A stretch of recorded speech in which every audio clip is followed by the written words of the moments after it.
Hello friends, welcome back to our YouTube channel Rohi classes. आज की हमारी जो वीडियो है वो है संपत्ति अंतरण अधिनियम 1882 के बारे में, जिसमें कि हम कुछ वस्तुनिष्ठ प्रश्न पढ़ेंगे जो कि हमारी परीक्षाओं के लिए इम्पोर्टेंट तो है ही सही, साथ में ये टीपीए का जो बेस है उसे भी मजबूत करने में हेल्प जो है करेगी। तो करते हैं वीडियो को स्टार्ट।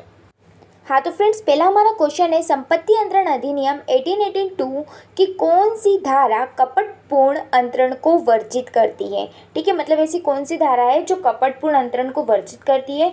तो ऑप्शन ए है धारा 43, ऑप्शन बी धारा 53, ऑप्शन सी धारा 63, ऑप्शन डी धारा 71। तो इसका सही आंसर होगा हमारा ऑप्शन बी धारा 53। आगे हमारा क्वेश्चन है संपत्ति अंतरण अधिनियम 1882 के अनुसार निम्न में से कौन सी संपत्ति अचल संपत्ति नहीं है। मतलब ऐसी संपत्ति बताना है जो कि अचल संपत्ति नहीं है। तो ऑप्शन ए है जमीन, ऑप्शन बी है भूमि से प्राप्त फायदे, ऑप्शन सी है वे वस्तुएं जो भूमि से जुड़ी हुई हो, ऑप्शन डी है खड़े कास्ट। तो इसका सही आंसर होगा ऑप्शन डी खड़े कास्ट। ये जो है अचल संपत्ति नहीं है। ठीक है, अगला हमारा क्वेश्चन है अचल संपत्ति का दान वैध तरीके से किया जा सकता है। मतलब कि जो अचल संपत्ति है हमारी इमूवेबल, उसका दान है ना, मतलब किसी को गिफ्ट में हम लीगल तरीके से किस प्रकार दे सकते हैं। तो ऑप्शन ए है अचल संपत्ति को दान देने पर, ऑप्शन बी लिखित दस्तावेज द्वारा, ऑप्शन सी संपत्ति को देने व लिखित दस्तावेजों का रजिस्ट्रीकरण करके, ऑप्शन डी उपयुक्त में से कोई भी नहीं। तो इसका सही आंसर होगा ऑप्शन सी। मतलब कि हम किसी भी अचल संपत्ति का वैध तरीके से दान कब कर सकते हैं, संपत्ति को देने व लिखित दस्तावेज का रजिस्ट्रीकरण करके। ओके, अगला हमारा क्वेश्चन है निम्न में से कौन सा अनुचित दावा है। तो ऑप्शन ए बंधक ऋण, ऑप्शन बी मध्यवर्ती लाभ, ऑप्शन सी टिकरी, ऑप्शन डी भविष्य निधि। तो इसका सही आंसर होगा ऑप्शन डी भविष्य निधि। आगे हमारा क्वेश्चन है दृश्यमान स्वामी से संबंधित विधि के अंतरण का कानून धारित किया गया है। मतलब दृश्यमान जो स्वामी है उससे संबंधित विधि का अंतरण कानून धारित किया गया है कौन से सेक्शन में। तो ऑप्शन ए है धारा 39, ऑप्शन बी धारा 41, ऑप्शन सी धारा 45, ऑप्शन डी धारा 53। तो इसका सही आंसर होगा ऑप्शन बी धारा 41 में जो है दृश्यमान सामूहिक के बारे में बताया गया है। नेक्स्ट हमारा क्वेश्चन है निम्न में से कौन बंधक का प्रकार नहीं है। ऑप्शन ए सशर्त विक्रय द्वारा बंधक, ऑप्शन बी भोग बंधक, ऑप्शन सी इंग्लिश बंधक, ऑप्शन डी प्रयसन। इसका सही आंसर होगा ऑप्शन डी। ठीक है, अगला क्वेश्चन है मेरा निम्न में से कौन सा संपत्ति अंतरण अधिनियम के अंतर्गत अंतरण नहीं है। तो ऑप्शन ए विक्रय, ऑप्शन बी दान, ऑप्शन सी विनियम, ऑप्शन डी किसी संपत्ति के बारे में हक का परित्याग करना।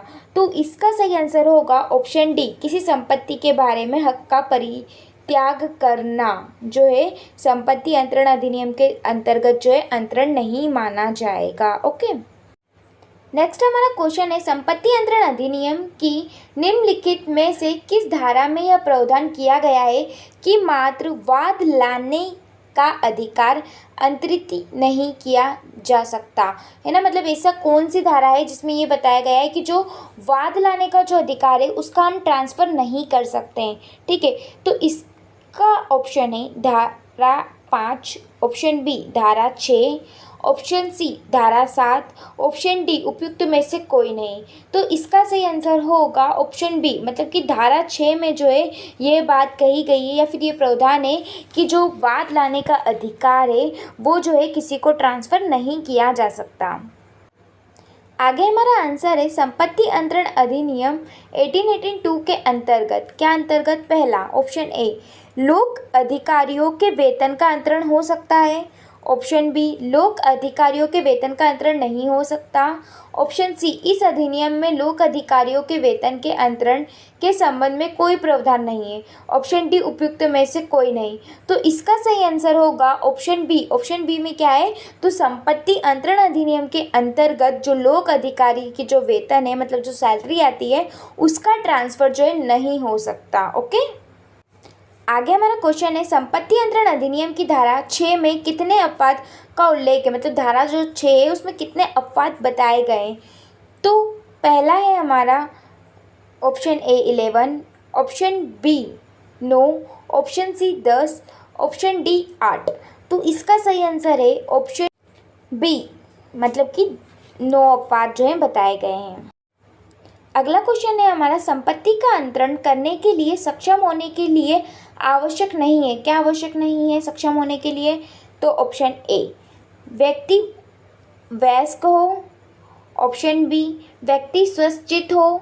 ऑप्शन सी, व्यक्ति संविदा करने के लिए सक्षम हो। ऑप्शन डी, अंतरणीय संपत्ति उसकी अपनी हो। तो इसमें जो है क्या सक्षम होने के लिए क्या आवश्यक नहीं है? तो ऑप्शन डी, ठीक है, मतलब कि ये आवश्यक नहीं है कि संपत्ति जो अंतरण कर रहे हैं वो उसकी अपनी हो। ठीक है, आगे हमारा क्वेश्चन है, संपत्ति अंतरण अधिनियम 1882 के अंतर्गत अपनी संपत्ति को अंतरित करने में कौन सक्षम नहीं है, मतलब कौन व्यक्ति जो है सक्षम नहीं है अपनी संपत्ति को ट्रांसफ़र करने के लिए। तो ऑप्शन ए अंधा, ऑप्शन बी लंगड़ा, ऑप्शन सी अवयस्क, ऑप्शन डी साधु। तो इसका सही आंसर होगा ऑप्शन सी, अवयस्क व्यक्ति जो है वो अपनी संपत्ति को ट्रांसफ़र करने के लिए जो है सक्षम नहीं होता। अगला हमारा क्वेश्चन है, संपत्ति अंतरण अधिनियम की निम्नलिखित किस धारा में संपत्ति का अंतरण करने हेतु सक्षम व्यक्तियों की परिभाषा दी गई है।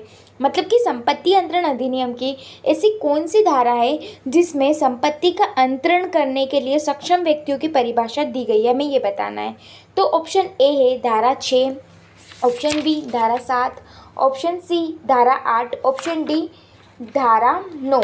तो इसका सही आंसर है ऑप्शन बी, मतलब कि धारा जो है 7 में सक्षम व्यक्तियों की परिभाषा दी गई है संपत्ति अंतरण अधिनियम में। अगला हमारा क्वेश्चन है, संपत्ति अंतरण अधिनियम में मौखिक हस्तांतरण की परिस्थितियों का वर्णन किया गया है ना। कहाँ पर किया गया है मौखिक हस्तांतरण, मतलब ओरल ट्रांसफ़र के बारे में वर्णन। तो ऑप्शन ए धारा 8 में, ऑप्शन बी धारा 9 में, ऑप्शन सी धारा 10 में, ऑप्शन डी धारा 11 में। तो इसका सही आंसर होगा ऑप्शन बी, धारा 9 में जो है ओरल ट्रांसफ़र के बारे में बताया गया है। अगला हमारा क्वेश्चन है, ए अपनी कृषि भूमि ख को बेचता है इस शर्त के साथ कि ख भूमि में गेहूँ बो सकता है किंतु धन की फसल नहीं पैदा कर सकता। ऑप्शन ए है अंतरण शून्य है, ऑप्शन बी अंतरण वैध है, ऑप्शन सी शर्त शून्य है, ऑप्शन डी उपयुक्त, बी और सी।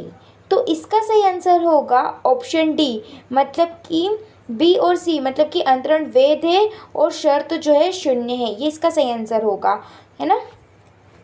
अगला हमारा क्वेश्चन है, संपत्ति अंतरण अधिनियम की धारा 10 के अंतर्गत अन्य संक्रमण अवरोध करने वाली शर्त। ऑप्शन ए अंतरण को अवैध बनाती है, ऑप्शन बी शर्त को अवैध बनाती है किंतु अंतरण वैध रहेगा, ऑप्शन सी शर्त एवं अंतरण दोनों को अवैध बनाती है, ऑप्शन डी उपयुक्त में से कोई नहीं। तो इसका सही आंसर होगा ऑप्शन बी, शर्त को अवैध बनाती है किंतु अंतरण जो है वो वैध होगा, मतलब कि जो कंडीशन लगी है उसको क्या बनाती है, इल्लीगल बनाती है, ठीक है, और जो अंतरण है उसे लीगल बनाती है। ओके, आगे हमारा क्वेश्चन है, संपत्ति अंतरण अधिनियम की धारा 10 निम्न के बारे में प्रावधान करती है, मतलब धारा 10 किसके बारे में बताती है। ऑप्शन ए मौखिक अंतरण, ऑप्शन बी स्पष्ट हित के विरुद्ध निर्बंध, ऑप्शन सी अन्य संक्रमण अवरोध करने वाली शर्त, ऑप्शन डी इनमें से कोई नहीं। इसका सही आंसर होगा ऑप्शन सी।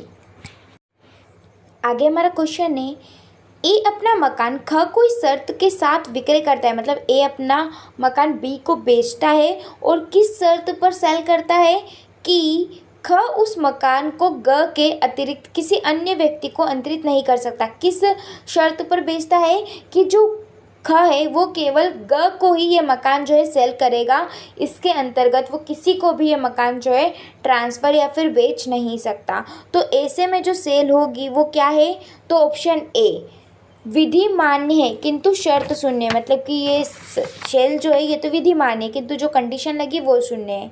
ऑप्शन बी शून्य है। ऑप्शन सी विधि विरुद्ध है। ऑप्शन डी शून्य करनी है। तो इसका सही आंसर होगा ऑप्शन ए विधि मान्य है किंतु शर्त जो है शून्य है, मतलब कि ये जो सेल हो रही है ये तो लीगल है लेकिन जो शर्त लगी है वो क्या है, वॉइड है। ठीक है,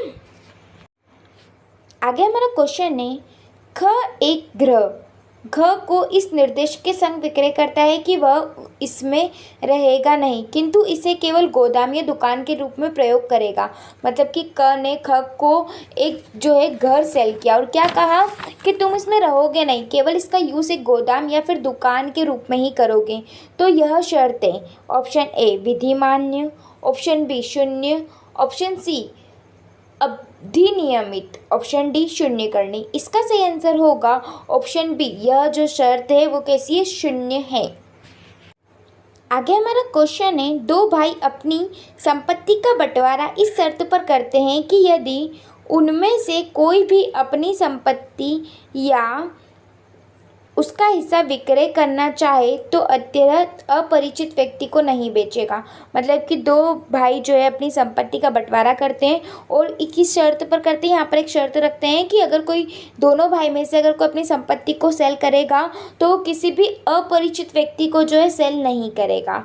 तो इसमें ऑप्शन ए है यह शर्त वैध है, ऑप्शन बी यह शर्त अवैध है, ऑप्शन सी यह शर्त अनावश्यक एवं अतिरिक्त है, ऑप्शन डी उपयुक्त समस्त अवैध है।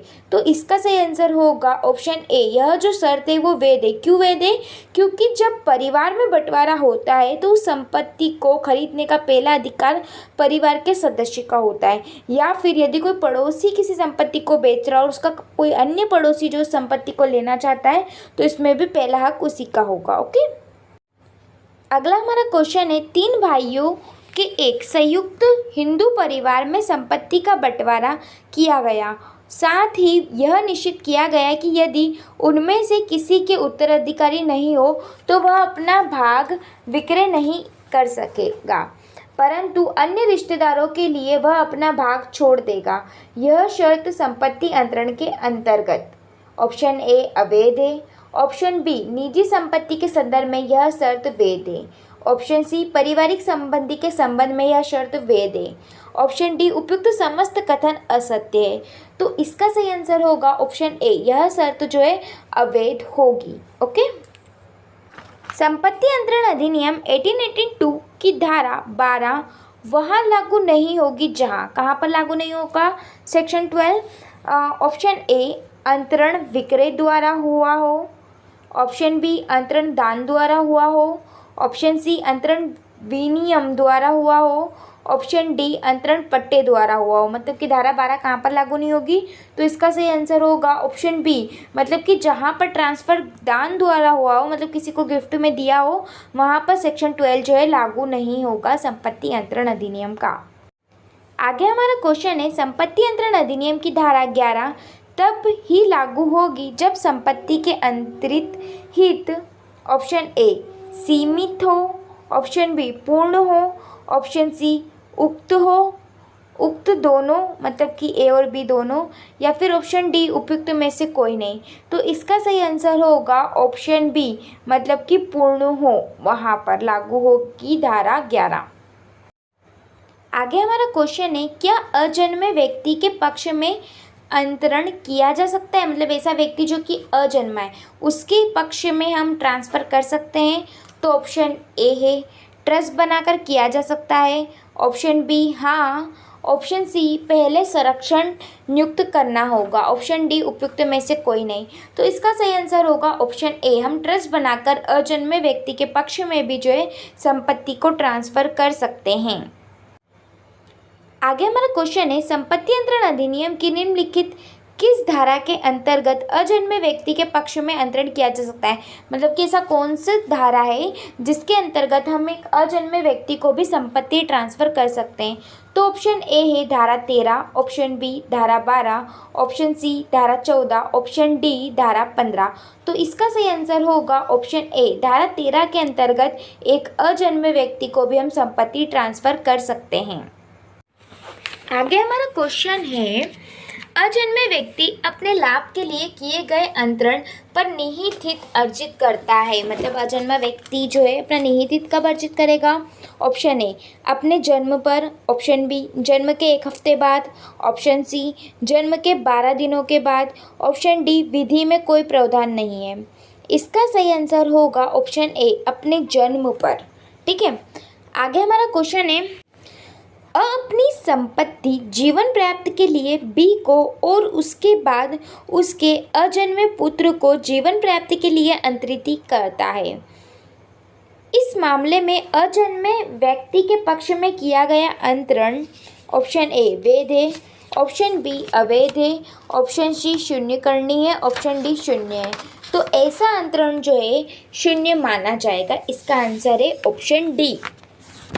अगला हमारा क्वेश्चन है, संपत्ति अंतरण अधिनियम की धारा 14 संबंधित है, किससे संबंधित है। ऑप्शन ए शाश्वतता के विरुद्ध नियम से, ऑप्शन बी प्रभाजन के सिद्धांत से, ऑप्शन डी निर्वाचन के सिद्धांत से, ऑप्शन डी अजन्मे व्यक्ति के लाभ के लिए अंतरण से।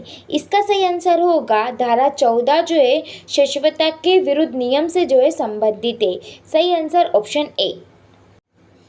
अगला हमारा क्वेश्चन है, शाश्वतता के विरुद्ध नियम संपत्ति अंतरण अधिनियम की किस धारा में उत्बंधित है। मतलब कि संपत्ति अंतरण अधिनियम में शाश्वतता के नियम को कौन से धारा में बताया गया है। ऑप्शन ए धारा 6 में, ऑप्शन बी धारा 53A, ऑप्शन सी धारा 14, ऑप्शन डी धारा 122।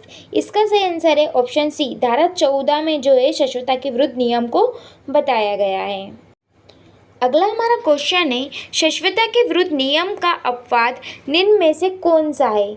ऑप्शन ए दान के लिए स्थायी अंतरण, ऑप्शन बी व्यक्तिगत प्रसविधाएं, ऑप्शन सी अग्रक्रय, ऑप्शन डी उपयुक्त सभी। इसका सही आंसर होगा ऑप्शन डी, सभी जो है शाश्वतता के विरुद्ध नियम के अपवाद हैं। अगला हमारा क्वेश्चन है, संपत्ति अंतरण अधिनियम के किस उपबंध में यह प्रावधानित है कि शाश्वतता के विरुद्ध नियम तब लागू नहीं होगा जबकि अंतरण सार्वजनिक प्रलाभ के लिए किया गया हो। मतलब कि ऐसा कौन सी धारा में कहा गया है कि संपत्ति अंतरण में शाश्वतता का विरुद्ध वहाँ पर लागू नहीं होगा जहाँ पर अंतरण मतलब ट्रांसफ़र जो है सार्वजनिक प्रलाभ के लिए किया गया हो। तो ऑप्शन ए है धारा 17, ऑप्शन बी धारा 18, ऑप्शन सी धारा 19, ऑप्शन डी धारा 20। तो इसका सही आंसर होगा धारा 18 में जो है ऐसी बात कही गई है। आगे हमारा क्वेश्चन है, संपत्ति अंतरण अधिनियम 1882 की निम्न में से कौन सी धारा संचयन के लिए निर्देश का प्रावधान करती है। ऑप्शन ए धारा 14, ऑप्शन बी धारा 17, ऑप्शन डी सी धारा 19, ऑप्शन डी धारा 18। इसका सही आंसर होगा ऑप्शन बी धारा 17। अगला हमारा क्वेश्चन है, शाश्वतता के विरुद्ध नियम लागू नहीं होगा। मतलब शाश्वतता के विरुद्ध नियम कहाँ पर लागू नहीं होगा। ऑप्शन ए दान के लिए शाश्वत अंतरण से, ऑप्शन बी व्यक्तिगत समव्यवहार में, ऑप्शन सी निहित हित में, ऑप्शन डी उपयुक्त सभी में। इसका सही आंसर होगा ऑप्शन डी, उपयुक्त सभी में जो है शाश्वतता के विरुद्ध नियम जो है लागू नहीं होगा। अगला क्वेश्चन है हमारा, कौन सी धारा संपत्ति अंतरण अधिनियम की धाराओं 14, 16 और 17 में प्रतिबंध के अपवाद का निर्णय करती है। तो ऑप्शन ए धारा 15, ऑप्शन बी धारा 19, option C 17A, option D 18। तो इसका सही आंसर होगा धारा 18। हमारा क्वेश्चन है, संपत्ति अंतरण अधिनियम 1882 की निम्नलिखित किस धारा के अंतर्गत दिया गया है कि निहित कब्जा प्राप्त करने से पहले अंतरित की मृत्यु हो जाने से विफल नहीं हो जाता। इसमें ऑप्शन ए है धारा 18 में, ऑप्शन बी धारा 19 में, ऑप्शन सी धारा 20 में, ऑप्शन डी धारा 21 में। इसका सही आंसर होगा ऑप्शन बी धारा 19 में। आगे हमारा क्वेश्चन है संपत्ति अंतरण अधिनियम की धारा 19 निम्नलिखित से संबंधित है। ऑप्शन ए निहित हित, ऑप्शन बी समाश्रित हित, ऑप्शन सी संचित हित, ऑप्शन डी ये सभी। इसका सही आंसर होगा ऑप्शन ए निहित हित से जो है धारा 19 संबंधित है। अगला हमारा क्वेश्चन है संपत्ति में समाश्रित हित निहित हित में परिवर्तन हो जाता है जब अनिश्चित घटना घटित हो जाती हो या अनिश्चित घटना का घटित होना। ऑप्शन ए संभावित हो जाता है, ऑप्शन बी असंभव हो जाता है, ऑप्शन सी अधिसंभव हो जाता है, ऑप्शन डी उपयुक्त सभी। इसका सही आंसर है ऑप्शन बी असंभव हो जाता है जब। नेक्स्ट हमारा क्वेश्चन है ख को क खेत का पट्टा इस शर्त पर देता है कि 1 घंटे में 100 मील पैदल चले। ऑप्शन ए पट्टा शून्य है, ऑप्शन बी 1 घंटे में 100 मील पैदल पर पट्टा किया जा सकता है, ऑप्शन सी पट्टा दिया जा सकता है, ऑप्शन डी सशर्त अंतरण हो सकता है। इसका सही आंसर होगा पट्टा जो है वो शून्य होगा, ऑप्शन ए। आगे हमारा क्वेश्चन है एक फॉर्म बी को पट्टे पर इस शर्त पर देता है कि वह 1 घंटे में 100 मील चलेगा। संपत्ति अंतरण अधिनियम की किस धारा के अंतर्गत यह शून्य है? ऑप्शन ए धारा 23, ऑप्शन बी धारा 24, ऑप्शन सी धारा 25, ऑप्शन डी इनमें से कोई नहीं। इसका सही आंसर होगा ऑप्शन सी धारा 25 में के अंतर्गत जो है यह शून्य है।